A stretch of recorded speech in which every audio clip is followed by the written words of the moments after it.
The earth holds secrets that whisper of immense tragedies. I've seen the pictures of bones embedded in the ground, silent witnesses to lost worlds. To imagine the agony, the desperate struggle for survival, the brutal endings, it stays with me. I remember reading about a place called the Drowning Cemetery, where over 10,000 bones from a single species were found in one location. It paints a macabre picture, a moment of natural horror frozen in time. The protagonists of this story are the Centrosaurus, a medium-sized herbivore that lived during the late Cretaceous period. These creatures, with their large nasal horns and impressive ornamented frills, roamed the Earth approximately 76 million years ago. They measured about 6 meters in length and weighed over 2 tons, and they were adapted to life in herds. It was this very group dynamic that would tragically seal their fate on that fateful day. The site in southern Alberta, Canada, became one of the largest fossil concentrations ever recorded. What was once a floodplain near an ancient river became the collective grave of an entire herd. Imagine torrential rain transforming a familiar territory into chaos within hours. Mud, raging currents, despair. The ground, saturated and unstable, began to collapse. The Centrosaurus, caught by surprise, tried to flee, but the mass escape only generated more destruction.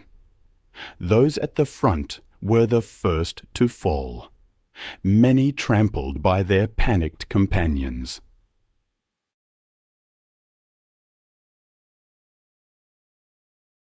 Others were swept away by the force of the flood, dragged into lower areas where they were buried alive by the mud that consumed everything. Some, younger or already weakened, simply couldn't keep pace with the herd. Death was swift for some, slow and agonizing for others. What remained was a tangled mass of bodies compressed under tons of flesh, bone, and earth. And then, with time, silence. Decomposition gave way to fossilization. Horror turned into a geological record. Millions of years later, humans would excavate that soil with brushes and spatulas, with a patience that rivaled the passage of time itself. Paleontologists revealed an unprecedented discovery to the world. The Drowning Cemetery had been revealed. The scientists' interpretation was immediate and brutal. This wasn't the result of deaths occurring over generations. This was a single event, a sudden catastrophe that wiped out an entire herd. The uniformity of the fossils, the lack of erosion on the bones, and the absence of signs of predation confirmed it. Everything there screamed urgency, desperation, tragedy. Then there's the story of the Triceratops with the infected bite. Imagine an animal more than 9 meters long, weighing between 6 and 12 tons, slowly walking across the plains of a lost world. Its name, Triceratops Horidus.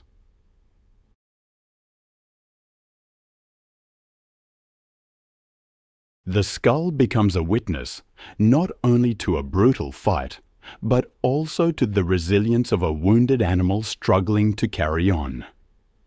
The infection that settled into the perforations of the skull was severe. The disorganized bone growth indicates that the body reacted however it could.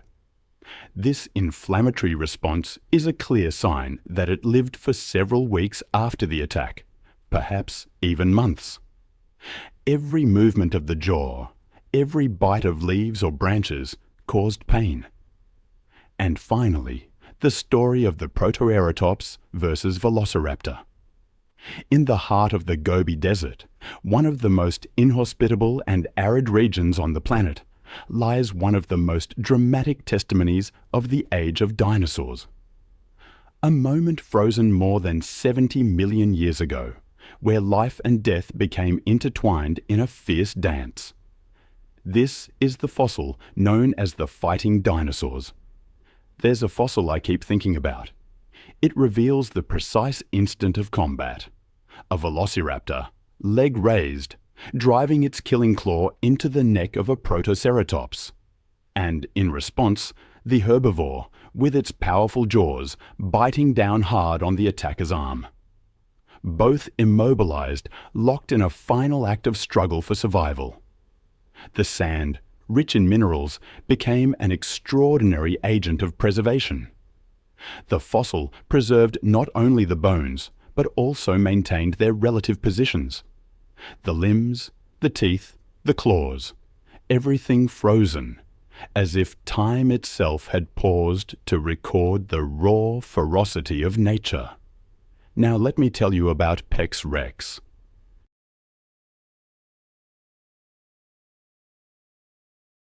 Approximately 66 million years ago, in the arid heart of what is now Montana, one of the most brutal confrontations of the Cretaceous period reached its final, shocking outcome. The supreme predator, the legendary Tyrannosaurus Rex, met its end in an unexpected way. Its name now echoes through museum halls as a symbol of both violence and fragility. What scientists discovered when analyzing the fossilized skeleton of this Tyrannosaurus Rex was truly extraordinary. A massive puncture wound in the neck, precisely where vital arteries, the trachea, and crucial muscles responsible for supporting the head were located. It was as if someone had driven a spear with devastating force straight into the animal's vital system. But this spear was not made of metal. It was bone, the horn of a Triceratops. Paleontologists imagine a close-quarters confrontation, a decisive strike, a hunting attempt that went wrong. The greatest terrestrial predator of its era, a formidable hunter, became the prey. Bone fragments found around the puncture indicate that the impact was deep, so deep that it pierced soft tissues, blood vessels, and likely perforated the trachea. There are no signs of healing at the site of the wound, no attempt by the body to initiate a recovery process. The blow was fatal, or, at the very least, the direct cause of death. This fossil was discovered in 1997 by a geologist named Bob Harmon.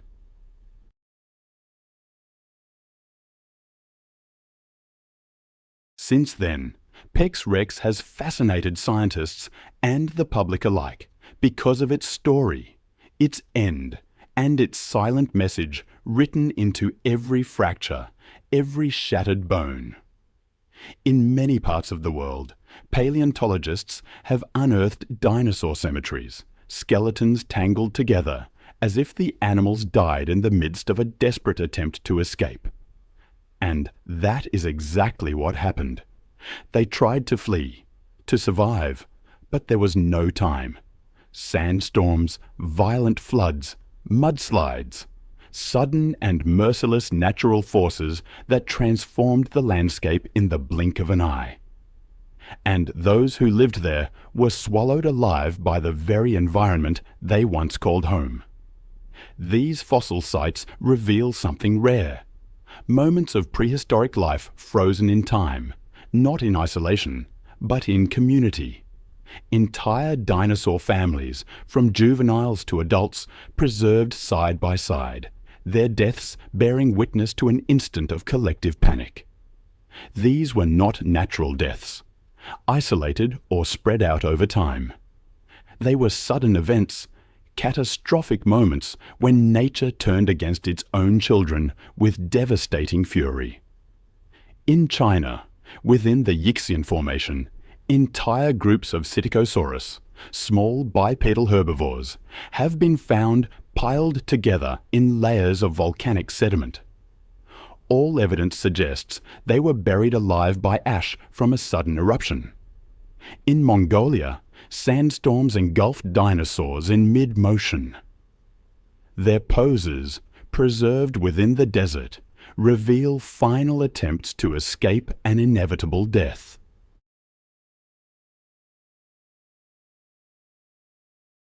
In Madagascar, a mudslide captured an entire group of Majungasaurus, feared predators that, according to the evidence, had no time to fight back. They were crushed, immobilized, preserved. And what about discoveries in North America? In locations such as the Morrison Formation in the United States, the remains of Diplodocus and other sauropods appear grouped in patterns suggesting entire herds were wiped out at once by sudden floods. These sites allow us to see beyond death.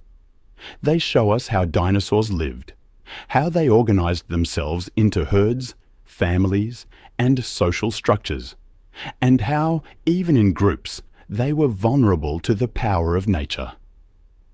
Consider the Pachyrhinosaurus crushed in a stampede.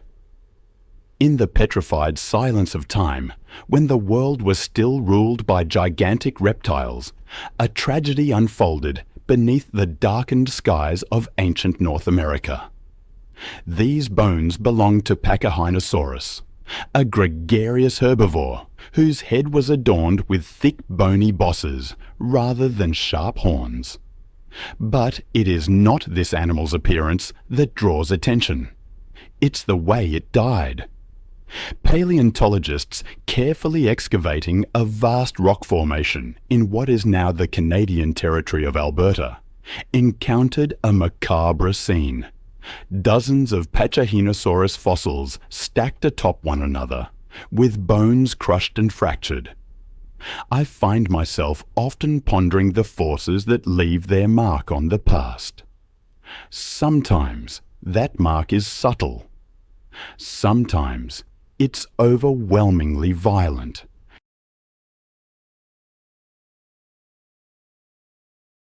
I've been studying a set of Patrinosaurus skeletons that tell a story of intense, prolonged force. The fracture patterns aren't consistent with a simple fall or a predator attack. Instead, they point to something far more chaotic, a stampede. The compression marks speak volumes. These animals, gripped by panic, collided with each other in a desperate blind flight. It paints a terrifying picture, a herd in a frenzy, running, perhaps startled by a predator, or a wildfire, or a sudden storm. In the ensuing chaos, some fell, others stumbled. The combined weight of tons of flesh and bone became a deadly instrument for the weakest and most unfortunate. What's particularly striking is the range of ages represented in the fossils: juveniles, adults, even hatchlings. It suggests they lived and died as a family, a social unit. These Patrinosaurus, imposing as they were peaceful herbivores with complex social behaviors. Evidence hints at parental care, perhaps defensive circles like modern elephants use. But no defense can withstand the crushing force of pure panic. Not all of them died immediately, it seems. Some fossils show healed fractures, suggesting survival, however temporary, with broken bones. Others, however, bear the marks of acute, lethal trauma. A detailed study of the microfractures shows the force didn't come from above, like a landslide, but from all directions, as if the bodies were compressed within a living mass of desperation.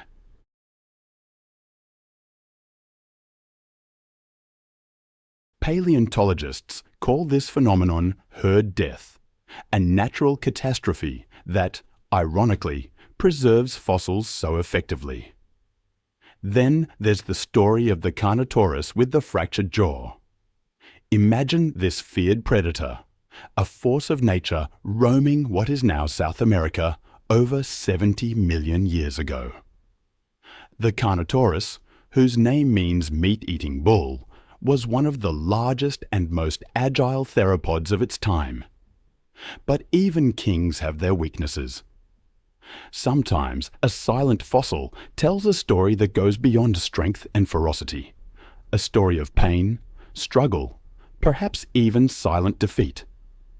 This particular Carnotaurus fossil revealed a mystery hidden in its jaw, a significant unhealed fracture. The break, clear and deep, compromised one entire side of its mouth, directly impacting its ability to hunt, feed, survive. Paleontologists immediately recognized the severity. It wasn't a superficial fracture, but a severe rupture in the lower jawbone. It would have caused extreme pain, making even the most basic movements difficult. The absence of any signs of healing was the first warning sign. Normally, when an animal survives a fracture, the bone shows evidence of the healing process. New bone tissue, the formation of calluses, structural adjustments. But there was none of that.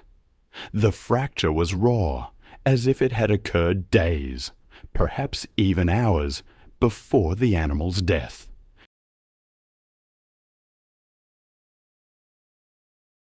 This lack of healing led to a grim hypothesis. The Carnotaurus died shortly after suffering the injury, possibly from starvation. Unable to fully open its jaw or apply the force to seize and kill prey, it may have been condemned to waste away. A predator that once ran free and relentless, reduced to a weakened body, slowly succumbing to its debilitating condition. Imagine the suffering. Every attempt to bite, every movement of the jaw sending waves of pain through its body. Each step slower, more hesitant. A predator transformed into a shadow, pushed out of territorial disputes, abandoned by prey, perhaps even by its own kind. And then there's the Tyrannosaurus Rex, with the bones bitten by another Tyrannosaurus Rex. In a landscape fossilized more than 66 million years ago, this giant once rested, a colossal predator that reigned as the supreme sovereign of the Cretaceous. The Tyrant lizard king, as its name translates from Latin. But even kings face challenges. A singular fossil discovered in Montana revealed a fascinating, unprecedented detail about the life of this predator. Bite marks on its own bones, made by another Tyrannosaurus Rex. This discovery, both surprising and unsettling, sheds light on Tyrannosaurus Rex behavior in a way we could previously only imagine. The tooth marks embedded in the fossilized bones don't belong to a smaller or opportunistic predator. They match exactly the robust, widely spaced, deeply penetrating dentition of another tyrannosaur.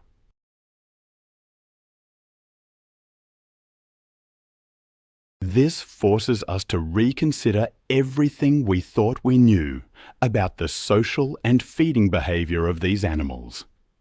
Are we looking at evidence of cannibalism? A fierce territorial dispute between two giants? Or the remains of a meal where opportunity outweighed any social restraint? To understand the significance of this, we must understand who Tyrannosaurus Rex was. Measuring 13 meters in length, nearly 4 meters tall at the hips, and possessing a jaw capable of exerting up to 6 tons of press, Tyrannosaurus Rex was not merely a predator. It was a bone crusher. Its banana-shaped teeth were capable of crushing not only flesh, but bone as well. The teeth of Tyrannosaurus Rex, they left signatures. I mean literal signatures, on fossil remains discovered in Montana. These aren't just scratches. The bite marks appear on the skull, the jaw, even the arms and legs of the fossil.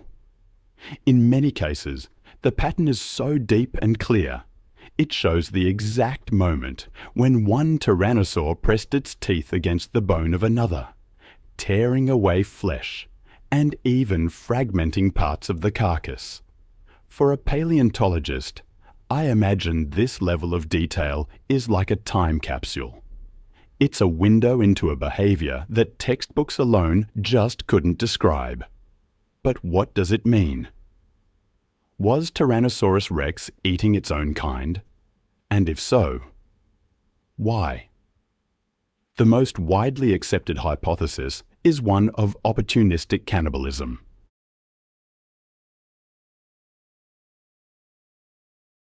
In the wild and hostile environments of the late Cretaceous, food scarcity could drive even the largest predators to feed on the bodies of their dead. It makes a certain sense. This behavior isn't unprecedented in the animal kingdom. Today, crocodiles, sharks, and even bears practice cannibalism when circumstances demand it. Why would it have been any different 66 million years ago? Another, even more dramatic possibility is a fight between two Tyrannosaurus Rex individuals. Maybe it was over territory, or mating rights, or dominance over a kill. And at the end of that confrontation, the victor may have consumed parts of the defeated rival. We see this behavior in modern predators as well. Wolves, for instance, sometimes kill members of rival packs and then feed on them. In this scenario, Tyrannosaurus Rex ceases to be just a killing machine. It becomes an animal with complex social behaviors, even extreme ones.